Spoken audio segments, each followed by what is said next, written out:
Well, good evening. I'd like to welcome everybody to another of our continuing summer book salons here at Congregation Share of Israel. Pleased to have with us this evening Susan Borkin, Ptsd. I'm just going to read your bio so I don't make mistakes.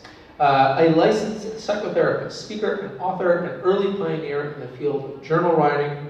She has specialized in the use of therapeutic journaling since 1978. She's the author of Writing from the Inside Out, When Your Heart Speaks, Take Good Notes, and The Healing Power of Writing.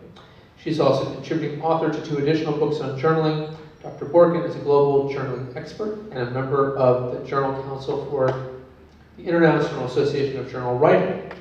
In addition, a congregant of Congregation of Israel, along with her husband Jerry, and lovely to have you here with us this evening. Thank you. I've never been in this particular position. Usually I'm doing committee work. So this is good. Yeah. So, there you go. A little something new. A little something A new. little something Yeah. new.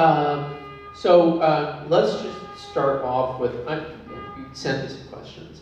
And I like this first one. What is journaling exactly? This sort of starts at my reference point because I took a creative writing class in high school and they made me keep a journal. And I was an utter failure at it. So, for those of us who've not paid attention since high school, what is journaling? That's exactly the point. You cannot fail at journal writing because there are no rules. Somebody should have explained that to my English teacher. You wish you had known that then. There are no rules. There are, however, guidelines. Journaling is any way of expressing yourself on paper. You can even do it with art. Who did that? Is that us? Okay. And we'll edit that out. Okay. And so it's any way of expressing yourself where you're using the writing as a reflection of your life, who you are, what's going on. You can also use it to just keep track of what's happening in your life. But it's mostly a way to express what... Was that what's making the thing? Okay. So, did that answer that question? Maybe. Okay. Now that my microphone has gone off again,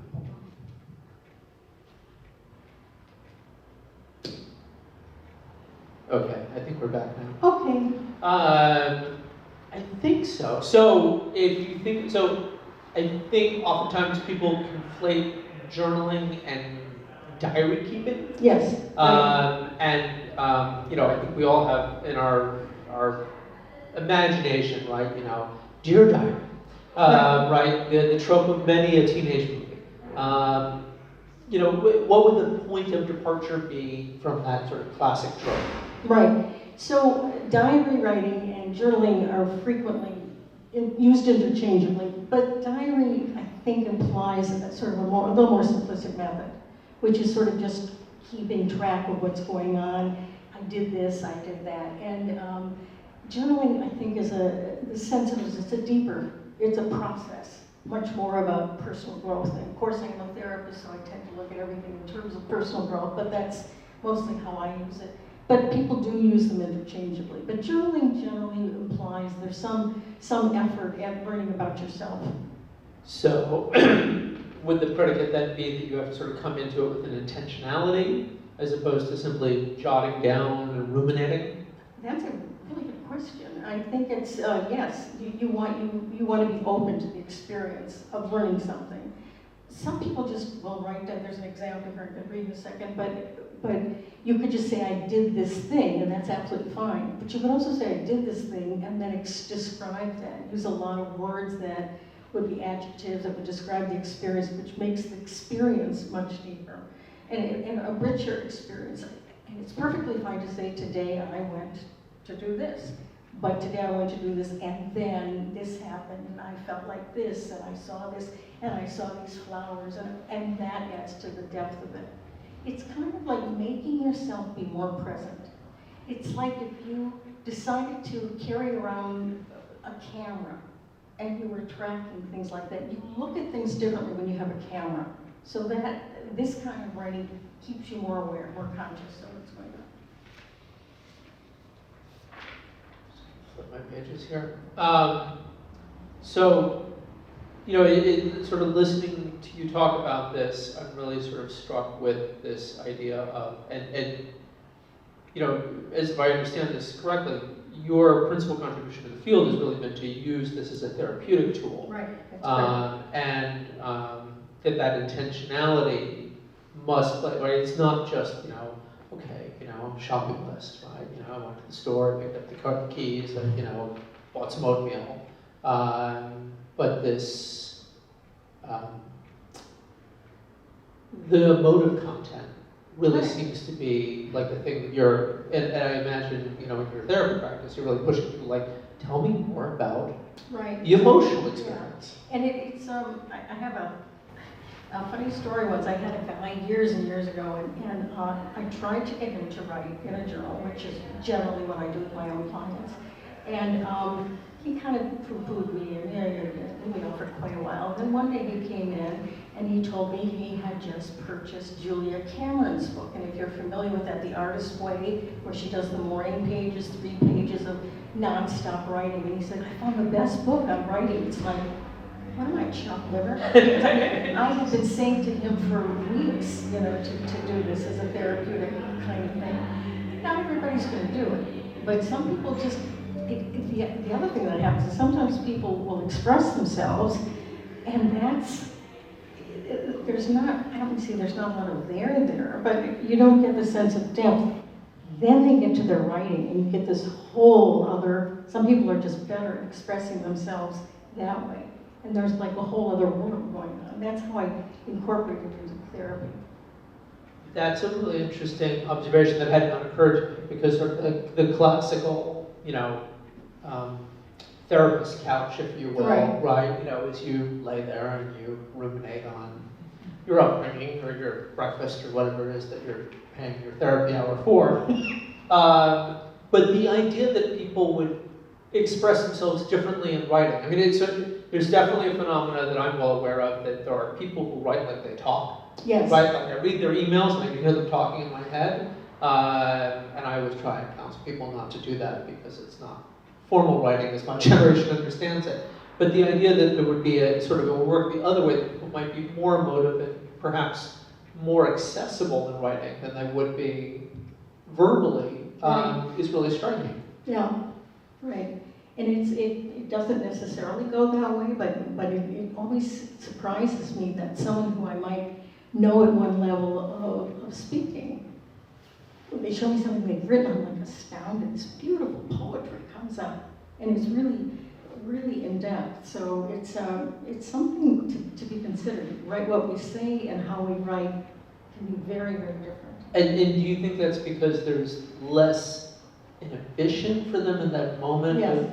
Yes. And that there's no audience except for themselves. Right. If you can do this thing of getting people to write without the rules, you know, and that's why I said you can't.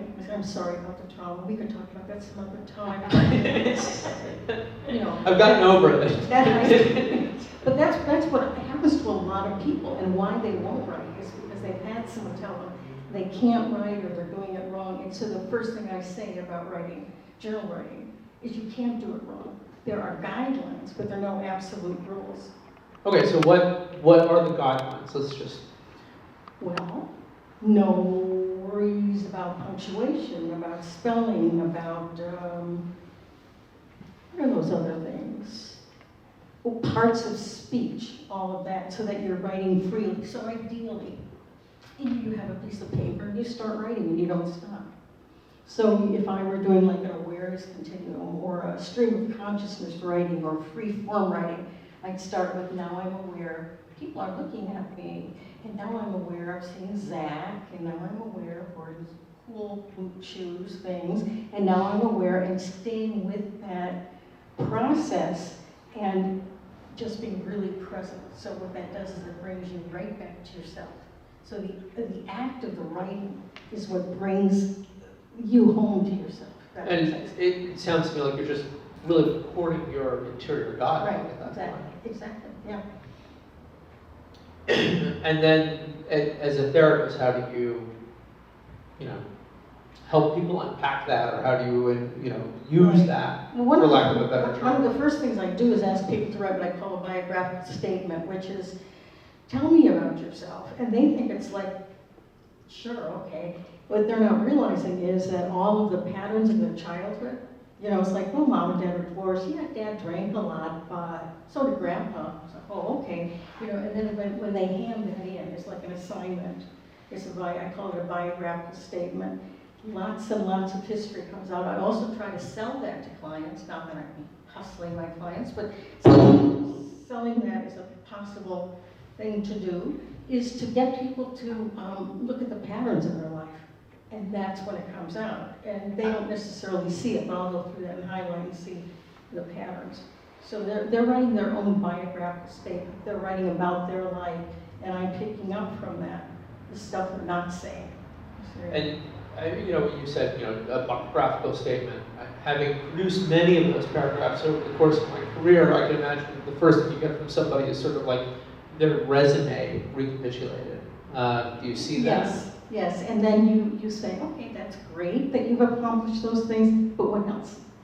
Right. You know, what was your first trip? When are your grandparents alive? You know, go into all the details, and that's when people kind of start searching for that and putting it down on paper. And sometimes they themselves will see what they have there. Sometimes I sort of point that out or like highlight it for them. Right.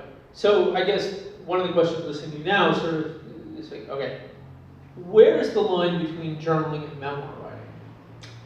They are related. If we had Gail Gottlieb here. Right. I mean, my mother is in the midst of an enormous memoir project of her own. It's very popular now. Yes. As a matter of fact, I just read about a course someone was teaching where you take the journal and create memoir from that. But the memoirs are specifically about a particular time in a person's life that they choose to write about. So they're writing their story, they're writing what they want, but it's usually limited to that. So journaling is broader. So I feel like you can go through your journal, pull out stuff, and create a memoir from there that would be more time specific. But it's the same idea of gathering details, gathering stuff. Right. So take me back to sort of like the beginning of this practice, right? So this is, we think about Freud and Jung, and, you know, Woody Allen on the couch, and all these things. Like, we don't think of journaling. Right.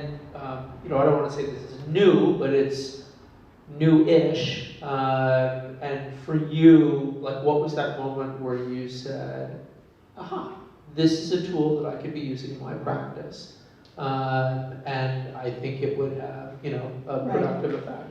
Well, I think, and I've written this in a couple different books, including the current one we're talking about, and that is Which is why I'm asking this question. Oh, So. Yes. I honestly, this is a true story. It was in the 60s. That would be 1960. I just want to point that out for some. Oh, you're all old enough to know that. Okay. So the 2060s is now rise. Sorry. So I was literally sitting under a tree in Eau Claire, Wisconsin, where I went to school. You know, Wisconsin person. Uh-huh. And I was writing in my journal, and I had this thought: journal writing as therapy. I had no idea where it had come from. And it was like, at the time, back in the late 60s, no one had ever heard of it. When I came out here and did my master's degree, I was at the old Lone Mountain, which is now USF. Nobody had heard of it. There was no literature to be reviewed. I wrote something called Journal Writing as Self-Therapy. My instructors, my committee was like, you should publish, it's so interesting, nobody's doing this. Now, every other book on the internet is about journal writing. It's just an idea that I had for the longest time, and I'm not, one of my friends told me the other day what a bad promoter I am of my own material, which is I'm a pretty shy person, so I don't go around talking about my stuff. But I've had this idea for a very long time, and I've been doing it and writing for a very long time. And it becomes it's just kind of a part of who I am. But there are some people who absolutely are drawn to it. I don't know, David, I don't even know this about you. Do you keep a journal? Is that something, you don't do that? I don't, but I write. You write so much. Post a column every week, but Right. every week for my website, and that I address different ideas going Right. through my mind that So way. same type of thing, right? But it's the idea of the ongoingness. you know, and there was a couple of thoughts I had that different people, this is very interesting, we were just talking about synagogues earlier. What's this guy's name? Sheldon Lewis, from a synagogue in Palo Alto. Do you know him? Anybody know From him? Colomet, he was at Colomet. Yeah, he's retired, but a friend gave me a book he had written, a memoir. It's so beautifully done. And what he wrote in there was, well, I'm not much of a journal keeper, but I wrote these letters to my wife in the 70s when I was protesting the war. I don't know what you guys were doing, but and it was the most beautiful thing, but he quoted, like you just said, he doesn't keep a journal, but that was his way of, you know, so there are lots of ways people can be keeping journals, people can be writing journals. Also, I just finished a wonderful book. Do you know the author, Adelia Ephron, the sister of Nora? So her sister Nora had died, her husband Jerry had died, and she had severe leukemia. I mean, she was close to death. And she wanted to write a memoir. She's written several, but she wanted to write a memoir. So she had one of her assistants go through her computer and find drafts of things. She pulled those out, emails, she pulled out text messages, and from there she created this memoir, essentially. So from the ephemera, is it, Yep. of her life. Yeah, exactly. And she had all this information that she had been, she wouldn't say, well, I'm a journal keeper. No, I don't do that. But she had all this stuff, like we were just saying, there's lots of ways to keep track of things. Right. People who blog, for example. Right. Although it strikes me in listening to you sort of talk about that, one of the absences in a good deal of our correspondence is emotion. Yes. Right? I mean, a good chunk of it, if I think about the amount of correspondence that I engage in through the course of the day, text and email and, you know, any other, you know, Right. bit of, you know, crap on my phone, there's very little emotive content aside from the occasional emoji, right? Like that's it, right? I don't spend a lot of time talking about like, I'm really frustrated I didn't find a parking space, you know, I have to walk all the way across the Costco parking lot. And just like, Yeah. I went to Costco, Yeah. I got dog food, Right, I don't even right. have a dog. You know, so Right. it's an odd purchase. Right. Couldn't resist the price. So, but I, like journaling, if I'm understanding correctly, should have that emotive content. I think it adds to it. Let me read just a little. Yeah, no, by all piece of means. this. It just will give you an example of what I'm talking about. It's something I wrote about going to the farmer's market. Now, you could say, I went to the farmer's market. Nothing wrong with that. But then I wrote it like this. Okay, this is what I call a daily log, and this is where I added this is where you bring in a lot of sensate detail, what things smell like, what they tasted like, what it looked like, what you heard. So, for example, yesterday I went to the farmer's market. There were flowers, fruit, and vegetables of every color imaginable. I saw sunflowers with yellow gold petals and rust brown centers. I touched cantaloupes with rough alligator-like skin. I tasted cherries so sweet I closed my eyes in sheer pleasure of the experience. There was a bakery stand too with bread and rolls, the yeasty cinnamon scent wafting. By the way, I've never in my life used the word wafting. I just want to say this the first. Okay. Wafting throughout the whole market. A local musician strummed upbeat tunes on his guitar, adding to the joy and magic of the day. And then I wrote, I think you get the idea. Besides, I need to stop writing and get a snack. So the idea there is, if you say, I went to the farmer's market, and, you know, like you said, I went to Costco and got dog food, I don't have a dog. But if you describe going to Costco and the character behind you, and it makes, you see what I mean, it deepens the experience for you. It may not be emotive, but it makes it richer. It's like savoring it. Right. Yeah, I mean, I think so. The next question sort of bubbles to my mind. I'm just doing these in order of consciousness. You know, so sometimes when you read the correspondence, even if it's diary entries, Mhm. especially of historical figures. And I remember when I was in graduate school, sometimes, Right. you know, one of the things you do, like, presidents used to keep great diaries, so you could, you know, dig through them and see their appointment Right. books and these kinds of things. And what was Woodrow Wilson really thinking? They were writing for an audience, and whether it was real or imagined, there was a sense of like they were trying to impart something to the reader, even if they had no conception that that reader would be, you know, Right. some bumbling grad student 75 years in the future. Does that idea inhibit or enhance a journaling experience? I think that one of the most important, now here I just told you there are no rules, of course I'm going to tell you some, not rules, guidelines. Guidelines I think are quite different than rules. But the guideline would be write for yourself. So a political figure's not doing that. They don't do anything, right? You know, they do everything for the public, right, for their people, or to get people to respond in a certain way. But if you're writing in a journal, it's personal, and you will get more from it if you keep it personal and about yourself. So if, and I've done this over the years, done lots of different writing groups. If you're going to ask people to read, they need to be very conscious that that is absolutely a choice.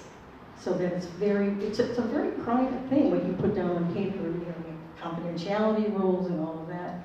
But if you're writing as a politician, is it really a diary? Right. You know what I mean? Right. Yeah, I mean, I take your point, and I think there are sometimes, you know, people have passed away and people have gone back to their letters, right? You know, and some of them are unsent. Right. And there's sort of this idea of, you know, it's just striking sometimes. You're like, there's a definite sense of an audience that Exactly. is wider Right. than the recipient of the letter even, right? You know, Exactly. they're writing for posterity in some form or fashion, which I often find, you know, striking because I've never thought to write an email for posterity. Unless it's to myself, and it says something like, remember on this day there was a car accident, and, you know. Or your family or someone you Right. don't want to know, but it's different, if the writing's different, you're absolutely right. You're feeling exactly what's going on because they're not saying it, but it's there. The sense of it is there. Right. And I hadn't thought about this idea of sort of group therapy with journaling. Mm-hmm. Talk to us a little bit about that. Right. Well, you can do that, and I have over the years, but mostly I'm going back many generations, not generations, it's decades, but I remember sitting in Berkeley on pillows with lots of tea. This was a certain era of our lives. With or without the LSD? I was drug-free back in the day. Okay. A long time ago. I just Yes, watched Michael Pollan's new short series on Netflix about hallucinogenics. So, but go on. So, what was the question? I got distracted by the LSD. No, what we would do was people would sort of share, but it was like you'd write something, and I remember quite distinctly writing something. It was in Berkeley, of course. I was living in Oakland, and I wrote about something. I don't remember what the assignment was, but it was in the writing of that piece that I made the decision to get out of public school teaching and change my career. And it was like, I had no idea that was going to happen. And it was in the course of writing, I had 200 words within that setting. So being with other writers in that way can be very therapeutic, just energetically speaking. You know, you're around other people who are hopefully looking inside themselves. And you keep that confidential, you keep that within the circle. It's powerful stuff. And it sounds like you had an epiphany, for lack of a better. I would say changing careers like that was, Yeah. of course I was substituting in the Oakland public schools, that could have been the problem, but I'm just saying, it wasn't a good time of my life. Yeah. And that was the shift into therapy for you? Yes, it was. I went back to graduate school Okay. again, yeah. Right. So, all right, so you did your bachelor's in UW Eau Claire? Wisconsin, University of Wisconsin, Eau Claire. In Eau Claire, okay. As opposed to one in Oshkosh, which is often affectionately known as UW0. My sister went there, I think. But Yeah, my anyway, brother-in-law. Yeah, no. And then you came out here, Out here, right. and did a master's I started doing a master's at Mills. Okay. I tried different schools, different things. Yeah. Did a year of early childhood education, then went. Oh, they have a great early childhood They have a program. wonderful Or program. they did. I mean, Yeah, well, bless they their did. memory.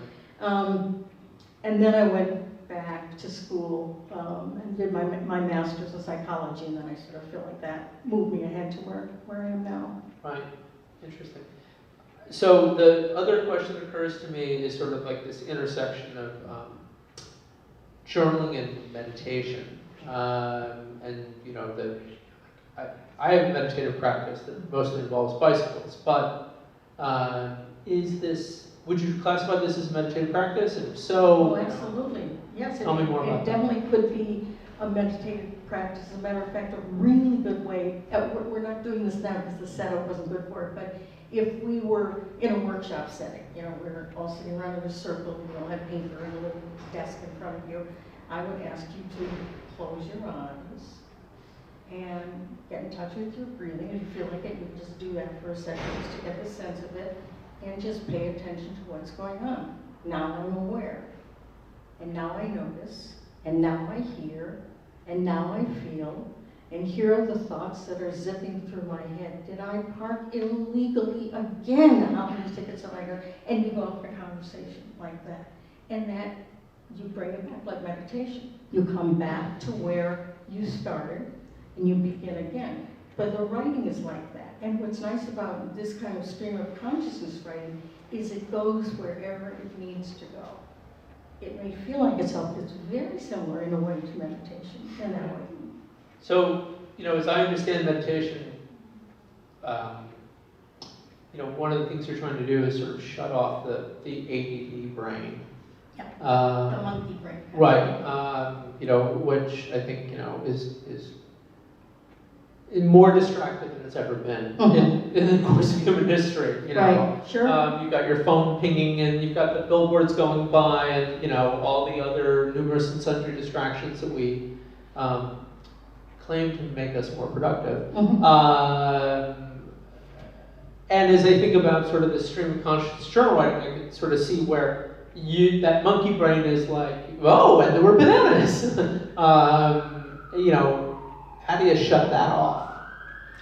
You don't. You let it go, because it'll take you where you need to go. Even if it feels like you're being distracted, you'll come back to what you need. Here's a favorite thing that happened years ago in a workshop. I had people do this thing I create. I create stuff. I make up things. I do something called quick lists. So make a list of all the things that you want. Don't edit, just write it down. I want this, I want that, let's just do it real quick. I want just something that comes to mind. Anything? I want. My phone at the ring. Yes, good, Anything else? I want, like we're doing this as a group, but I want what comes to mind. Dinner. What was that? I want dinner. You want dinner? Okay, there we go. I want dinner. So the class was doing this exercise, 20 people, everyone's writing down, I want this, I want this, I want this. And all of a sudden, this young woman goes, I want a sailboat at the top of her lungs. And I turns to look at her. She had no idea that, you see what I mean? By not editing, it was like, everyone looked at her. It was so cute, actually. I think she was there with her mother or something. And it was like, what? But the editing, the process of not editing. So I'm thinking this, that's exactly what happens. I'm hungry, I have to stop at the store. Jerry and I always do this, I have to stop at the store, and we have to go to Molly Stone's and get milk, and we have to, and all this stuff. And then, so that's just part of your process. Write it all down. Eventually, it'll get you to where you need to be. That's some faith in the process. That's, such a perfect statement. I almost feel like I told you to say that, and I didn't. It's not even in the notes. But that's it. It's faith in the process. That when you start the writing, and if you are true to that process for yourself, it'll guide you. It's a very powerful process. So, for I'm going to use the word patient. I don't know if that's the word. I say client. But client. Okay, thank you. For a client, how long? I know you're well, it depends. But, you know, if you had a ballpark, it's sort of like, how long does it take for them to get from, I'm hungry, to, I want a sailboat? And whatever that means. It could take a few minutes, you know, if you're staying with it. So it's like, how many people meditate, have some kind of meditation practice or something like that where you're quiet within yourself? A little one. So it depends. So you start, and for the first 5 minutes, you're a little, what about dinner? What about picking up milk from all these stones? And then it's kind of like you settle down. And that's how the writing goes. So maybe the first 5 minutes, it's just bullshit. But it's, you know, you're just kind of writing and nothing is really. It's YouTube, they don't bleep that out. So you're just writing stuff down, and then all of a sudden something gets clear because they're staying with the process, and eventually that gets you somewhere. That's why I urge people. I do just about anything I can within reason and professional boundaries to get people to write. That's how much I believe this works. And would it be a daily practice, a weekly practice? Like what is sort of the optimal frequency? The optimal frequency would be to write daily, no doubt about it, like anything else. There's a guy named Eric Maisel who believes that, you know, doing a practice every single day is the only way, you know, to create. He's not far from wrong. I mean, I think that that's very true, that it's the everydayness of it. You know, it's like you sit down and you're like, oh, I don't want to do this, but you start. And that's how you write a book, that's how you get something done, that's how you get clear on what you want or need. So it's the everydayness would be ideal. I used to, you told me this, my husband said the other day, that I used to write with much more frequency. But then I get involved in writing a book, going back to graduate school again. And when I'm doing that, I'm doing a paper, I can't do both. Like you were saying earlier, David, that if you're writing that, you can't be doing, you know, you're not going to be doing a journal or something. So it's, there's something about the habitual habit, I think, that really, it opens up sort of an interior basis of what's there. You get deeper. Interesting.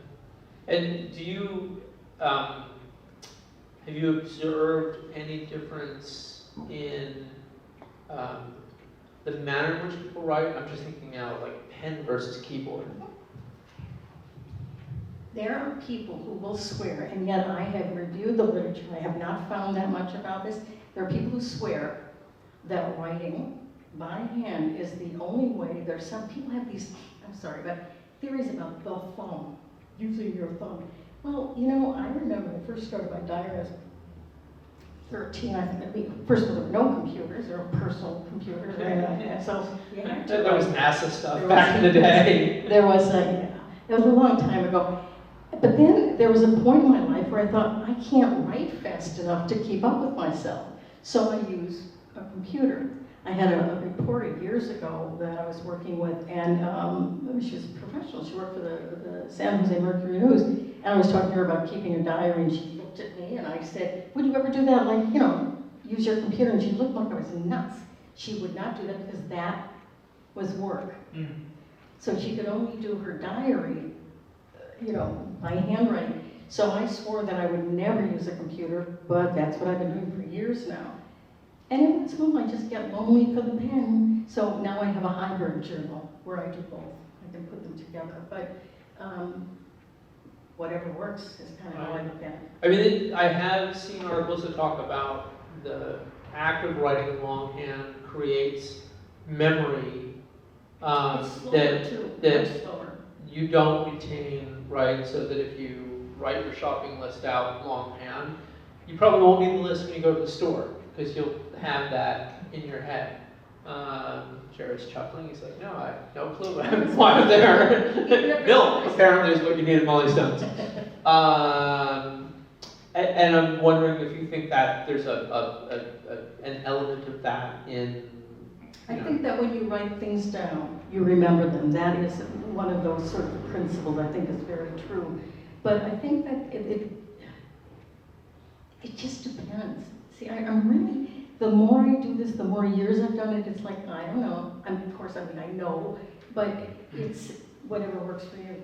You know, if writing by hand does not do it, to me it's not fast enough, not when I get going. And somebody else would say, I couldn't possibly, like this reporter, I couldn't possibly write that in my, using a sit down on my keyboard. That's not how that works. So whatever works for you. Well, that's fair. So I guess then the next, logical question is, okay, so what if the output is artistic instead of written words? Ah. Get a pad, a sketch pad and colors. Do it. I mean, whatever works. Or, here's a fun thing to do. Take the colors and then use the colors and give them a voice and write about that. So, anything works. I love collages. I don't know if other people do that, but I love cutting things apart and putting them together. I find Do you that. have a stack of old magazines for that purpose? Yeah. Yeah. Yeah, I do. And because you can't throw anything out, because you never know when you're going to need that. And therefore, go into the collage, you can see. Oh, There's a children of the depression joke in there, and I'm just not going to vocalize it. So, yes, so whatever works. And there are people who, and I've had people come in who don't write, but they can draw, or they'll express themselves in art or a collage. Whatever works. And do you think that gives them a different take on their, I mean, so I'm supposing ultimately what everybody's trying to do is unpack some sort of trauma. Right.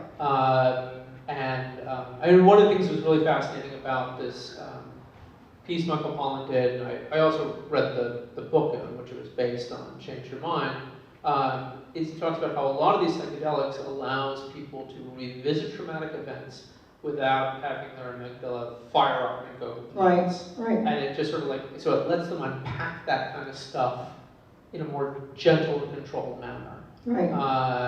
And I'm assuming you would make a similar assertion about the journaling process. Yes, as a matter of fact, there are studies.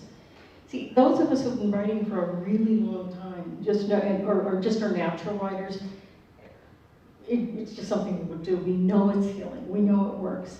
But there was a professor in Texas in the late 80s by the name of James Pennybaker who did some studies on campus, and what he found was that students were divided into several different groups, and some wrote about just day-to-day activities, some wrote about nothing in particular, some wrote about the most traumatic experience they've ever had, and they found a tremendous correlation between those people who had unpacked these traumas and the number of times they visited the health center. And that's when I think scientists and therapists went, oh, they're not kidding, this really works. Because it had always been sort of an idea, but there's fact, there's studies, there's college studies on campuses where all those kinds of studies take place, that really is what happens. Right. And have there been sort of, follow-up investigations to things like PTSD and what have you? Swallow your water. Tell me more about that. No, that's my line. But that is what happened, is that, so particularly if you take a trauma that you have not ever talked about, you've not ever disclosed that. So what Pennybaker did was he did it, I think 4 times a week. He had people write about these traumas. And what they found is that people, by expressing that, by getting it out, by not being published, no one read it particularly, by getting it out, that caused a change. This is my favorite part of this, in the immune system. So if they went to the health center fewer times, they literally were healthier for having written out the trauma. That's pretty powerful stuff. That's fascinating. I was going to ask you, when you say the health center, you mean, mental Yeah, health center or the physical health center? And Yeah, right, like physical, yeah, the biological health. Right. So people literally felt better. That to me is pretty fascinating that happened. It's not just somebody's idea now. This is the thing, and this is what happened. Yeah. Right. And have there been attempts to, scale that up or, make it a more mainstream practice? Well, there are studies. There aren't enough. Right. Most of us tend to be like clinicians, we're not so interested in the studies, but those that are doing the research Right. continue to replicate that in various ways. Right. I mean, I very aware of the fact that for the first time since the Vietnam era, we are awash in people who served in foreign wars, Right. with a tremendous range of traumatic experiences, from brain injuries to just being in the wrong place at the wrong time. So a more emotional experience. Right. And you can't pick up a publication these days without seeing somebody saying, "Oh, the way to cure PTSD is to take them for a walk in the woods," or fill in the blank. So I'm curious as to whether this is also something that people are using or experimenting Yeah, with. there are. I mean, I'm an EMDR therapist. The eye movement, which I found very effective. But so that's one. Writing is another way to do that. There are increasingly people are coming up with protocols to do that. This is how you write it. This is how much time you spend writing it. There's not enough research on that. Right. And I suppose by its very nature, it's very difficult to do, right? I mean, sort of double-blind study. Right. Number one, number two, that because so much of this seems to be conditioned on the individual. Right, where it makes it very difficult to, and they're very sort of a relative experience, right? It would almost seem to set up to defeat both scaling and testing. The idea is though that the disclosure, the same as you talk to a therapist, this whole experiment that Penny Baker did was about sort of the talking here. He was doing the writing here. That's what he had expected to happen. He did not realize the health benefits of that, which is to me the exciting part. It's like, this works. It really does. Yeah. That's great.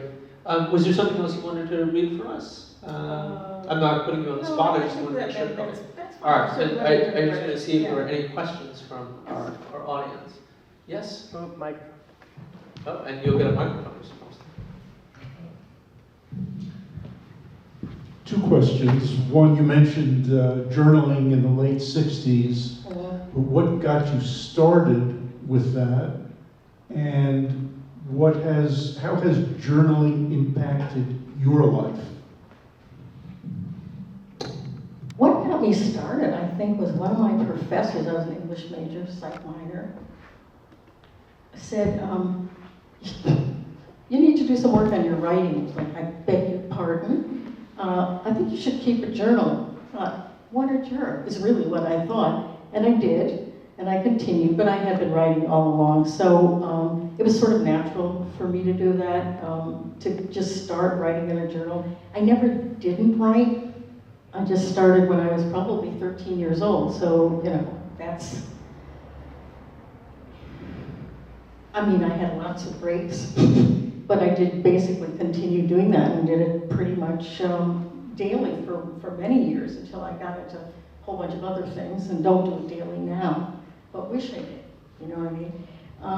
And the impact on my life, I have something, I don't know what our timing is, but I do have a piece I want to read, which is probably one of the more impactful things I wrote several years ago that makes it very clear the impact this has had on my life. It was actually after the death of my mother, actually several years after the death of my mother. It was a very powerful experience to write about that, and I haven't been able to for a very long time. So I wrote about early mother loss, and that was a had profound impact on sort of how I was viewing my life and what I was doing in the world. Is that? Other questions? Yes, sir. I was just going to say that, even though you don't say it in terms of when you handwrite, that's one thing, but in terms of using a machine, fonts is really, to me, seems really important. Mm-hmm. Like I was emailing somebody who was always in large letters to me, Yes. wanted to know how I was doing it. At one point, we had a disagreement, and he wrote back to me in lowered letters, and all of a sudden it was like in my mind, he wasn't shouting at me anymore. He was just talking, and I realized how important it was. That font really makes a difference. Yes. And how it's presented. That's a very good point. What would you thought of that? Well, I have a funny experience in talking about traumas. When I finished my dissertation, everything, of course, was in Times New Roman. It had to be in Times New Roman 12 point. Well, you didn't have to do your abstract and courier? I did my abstract and courier. No, I think everything was in time. I'm pretty sure because I was so phobic that I literally have almost removed that from my computer. If I find myself having slipped into Times New Roman, I have to go to Times. I cannot and will not write in that font. Is that ridiculous? But I mean, I was traumatized by the font. That sounds rather odd now that I hear myself say it. But and then there are funny little fonts I like. I use what's that one? Handwriting. I know there's all this stuff about Comic Sans. I love that font. I'm personally doing my own journal in Comic Sans now because it feels personal to me. It has the feeling of handwriting. I know there's all kinds of political things about that particular font, but I feel very related to it. It feels less formal to me, and it's easier for me to write in my journal than writing in Times or one of those other things. So yes, I think that's a very good point. The larger letters were shouting at you. And that's one of those online rules, isn't it, not to use all caps. So, yeah. So you keep these journals on, but what's the process for rereading them or reading them, and how does that fit in? That's a good question. So this woman I had mentioned earlier, now I've blocked on her name, but that's okay. She does this thing with morning pages, and she said, write for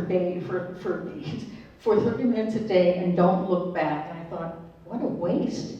So Ira Provo, who was an original journal guy, you're familiar with it? Yeah, many, like decades ago, said that the process of rereading is a very powerful thing. So what you can do is, like, I print out my journals and then I'll go back and look, and it's like, oh wow, look at that pattern.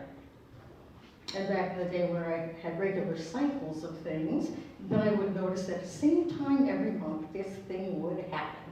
Do you see what I mean? And then you begin to see, and annually in the fall, I feel a little down, or I feel sort of from October to December, I get this kind of low-level depression thing. Right? So the rereading is very powerful. You can highlight it, you can use different colors. So I really think it's a useful process to go back and read what you've written. Plus, it's interesting. It's about you, there's a little ego movement. Sort of a longitudinal study of yourself. Exactly. Fascinating. Do you have clients who, say, I'm burning this, I like, that kind of thing? Either just because they're sort of letting go of something, or because it's just too painful to ever re-examine? Yeah, I suggest they don't burn it, but they don't listen to me. I'm only their therapist. Although I have to tell you, this is a little bit of a sad story. I was asked to do the most unusual training, I think, of my career. Was at a Catholic retreat center. It was for priests, brothers, and nuns. Here's a little Jewish girl, doing the training. It's fascinating. I don't think they know I was Jewish. So I was talking to these guys, and mostly priests, and I'm explaining to them that, how important it is, the value of writing. This guy was so belligerent. He said, that's easy for you to say. Everything in our lives is transparent because you're a priest. And so they couldn't do anything that wasn't, everything was open. And I'm thinking to myself, that's not my problem, honey. I mean, I didn't say that. I don't know who's going to be listening to this. I hope they're Jewish. But anyway, they're not Catholic. But the idea being, that's not something I set up. But you know what I mean? It's like they might want to burn their writing if they had some reason to do that. But generally, keep it. It's your work. I don't think I've ever tossed anything like that I've written. Unfortunately, it takes up quite a few boxes in the garage. But still. I worked with a rabbi like that. It was more than a few boxes. Yes. She's since retired. I don't know what happened to the boxes. That closet right there. What's that? That closet right Oh, there. oh, oh. Full of, That's your boxes. Those are not the rabbi's boxes. no, everything, just, they're boxes of papers that 50% we probably don't need scattered around this Yeah, building. and- that actually has been reasonably purged. Some of that we actually legally have to hang on to for 7 years. Accounts payable. Now you've derailed me, thanks. So as we start to wind down here, if we walk away with just one nugget of wisdom, no pressure, but what is it? Write. Write as frequently as you can. Write without stopping yourself, and write without editing. And that would be sort of the nugget, I would say. And if somebody is listening here or out there in the universe and is like, this sounds like a wonderful thing, but I'd really love to do it with a therapist.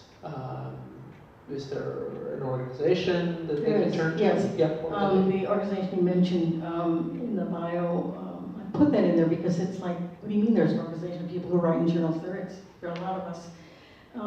It's the International Association for Journal Writing, and it is an international association with a blog and lots of classes and teaching. So you can do that. There are some therapists that do use journaling now, although not as many as there should be, as I would like to see. But you can ask your therapist, or you can buy one of my books that was written for therapists that said, this is how to do this in your practice. So there's like a guidebook that I wrote to do that. Can I read this one? Yeah, Because I think it's, Yeah. I think it answers the question that David posed, but mostly it's, start with the power of the writing and the power in my own life. This is something that I wrote in 1997. So already that's, It's 20-something years ago. yeah, so it seemed, it's a long time. So this is called On Mother Loss and Turning 47. The quote I used was from May Sarton, the author and poet. Even at 81, when you are ill, you want your mother. So this is a journal entry from January 13th, 1997. And I said, the morning after my 47th birthday, I woke up and gingerly felt my limbs, aware that I had made it past this particular birthday. I think of it as the neon date, ever since I read Hope Edelman's Motherless Daughters. It's that magic moment in time when a woman whose mother died young surpasses her mother's age at death. My mother had lived to be 46, and I had just turned 47. I had made it. I had survived. No heart attack.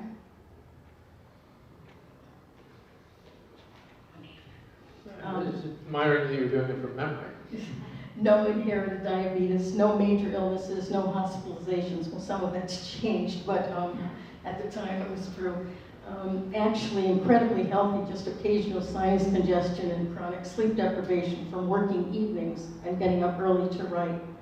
A few months earlier, my gynecologist nurse called me at the office to tell me my blood work was fine and I was officially in menopause.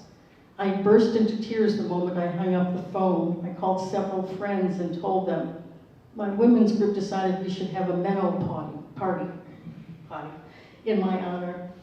Grinning from ear to ear, I told my husband about it that night, and he just stared at me. Honey, you seem really excited, he said. I was excited. So excited that you would have thought I just heard I was pregnant. Being menopausal felt like a celebration. To the best of my recollection, my mother hadn't lived long enough to get much past premenopause. The hot flashes and short-term memory loss I was now experiencing were important evidence to my body and my psyche. My passage into this pre-crone rite meant I had physically as well as chronologically outlived my mother. Over the years, when I've described the wonderful relationship I had with my mother, people have responded in disbelief. Of course they would tell me, your mother died young, so she became a saint. Edelman does say that women who lose their mothers in their 20s, and I was 22, tend to idealize them. So I guess there's an element of truth in what people say. It's also true that I had an unusually close relationship with my mother, and I'm ready to stop apologizing for it. I'm also ready, being thankfully past the neon day, to look at the life-changing impact of mother loss at age 22 and the deeply transformational path it has created in my life. A therapist I worked with over a dozen years ago said to me once gently, "Your whole life will be different because of this." Now I'm finally beginning to understand how. I'm beginning to put together why I have an insatiable curiosity about women's lives. It no longer surprises me that I have powerful and deeply connected relationships with many of the women in my life. I have been blessed with many incredible women friends, have had many years of therapy, including many hours of transference to support my mother projections, and have had the opportunity to be closely involved stepmother to 3 marvelous, now adult stepchildren, and even to be a mother-in-law to a kindred spirit daughter-in-law. I have been blessed. Yet there are moments even today when it's still hard. Watching a mother and daughter shop together can bring tears to my eyes. Occasionally watching a mother and daughter saying hello or goodbye at airports can set me off. Mother's Day cards hold a particular mystique. I usually sneak looks at them, sometimes afraid a clerk will come over, slap my hand and say, "I'm sorry, you're not allowed to look at these. You don't have a mother." It happens only rarely now, but there are moments when I experience what I call a bone sliver of grief. A tiny sliver, but sharp and painful, which somehow escaped and shed with earlier tears. This is the most private of feelings. Rarely do I let anyone know of the moments of deep, sobbing emptiness that follow. They can come at unexpected times, like when I notice the shape of a woman's chin in the post office, a woman I didn't even know, but who, for a split second, reminds me of my mother, or when I realize one day, after months of working with someone, that she has the most remarkable, fallen brown eyes.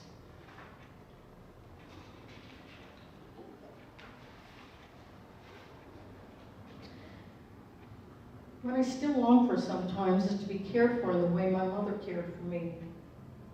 To crawl into someone's lap and just be held. A nurturing therapist can sometimes provide that sensation in 15-minute segments. Even a caring business consultant can sometimes do it. A nurturing physician, massage therapist, even a hairdresser can do it. But it's not the same. It feels, well, temporary, and it feels, well, professional. I imagine the caring is authentic, it does feel good, but it's not the same.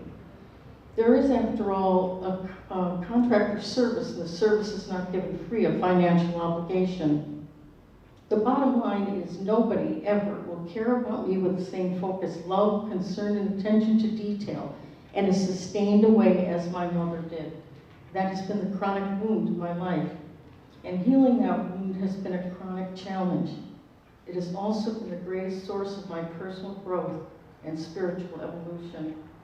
If I had my way, however, I would rather have had my mother in my life these last 20, now 50-something years. Sometimes I still miss her deep, throaty laugh, the way you could hear the smile in her voice over the phone. Although I was horrified when she sang in the car during my childhood and adolescent carpooling days, I now miss hearing the joy in her singing voice and her charisma at a speaker's podium. I miss her toffee bars and banana bread. I miss her soft brown eyes. I miss curling up in her lap and listening to her read poetry to me. And I miss her wonderful way of focusing on the tiniest details of my life. I miss someone caring for me as if I were the most important person on earth. So what does heal mother loss? For me, paradoxically, healing means acknowledging that there may always be those rare bone slivers of grief, to honor those moments, to let the tears bring me to my knees. It means doing more self-care than I ever dreamed I would need to do. It means creating an internal structure to talk to myself with exquisite care and concern and love. It means taking care of the grown-up details of my life, and it means giving myself the unconditional love and support I long for. It means being able to sit with a friend or a client and be present in their grief, and it means listening to every single detail until there's nothing left to say. It means listening with rapt, beaming attention and care. Sometimes it means stretching the muscles of my heart beyond what's comfortable. It means not just giving love, but being gracious and accepting it as well. It means recognizing and accepting love that is available from other people in my life, people who are not and never will be my mother. It means living with less judgment and more compassion. It means sharing my story, and more importantly, sharing my healing.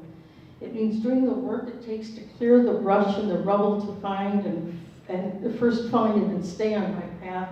And it means following my path with its twists and turns and confusing ways when I feel lost or stuck. It also means that it's okay to stop and rest when I need to. If I had my way, I would not have the need to write this lengthy personal entry. I would have preferred my children to have a grandmother on my side instead, but I lost my mother. And what I have learned is that early mother loss, while not something I ever would have chosen, has taught me more about myself and pushed me to grow more than any other experience in my life. My mother's life provided my physical birth.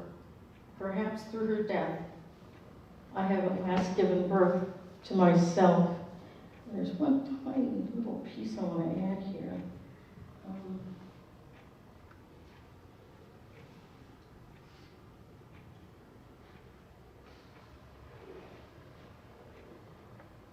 What I had known and written about for over 30 years, studied and taught that writing from the heart can heal, has now manifested itself in my own life. This entry about passing the neon date was the most healing piece of writing I have ever done. It showed me that the healing power of writing is not a platitude or an esoteric concept. It showed me that writing from the heart is a live, integrated catalyst, and it had actually completed the healing of a wound I had carried for over 25 years. Thank you. Thank you all so much for joining us this evening. I hope you will join us for our subsequent literary salons in the upcoming weeks, or find them on our YouTube channel. And thank you very much, and good night.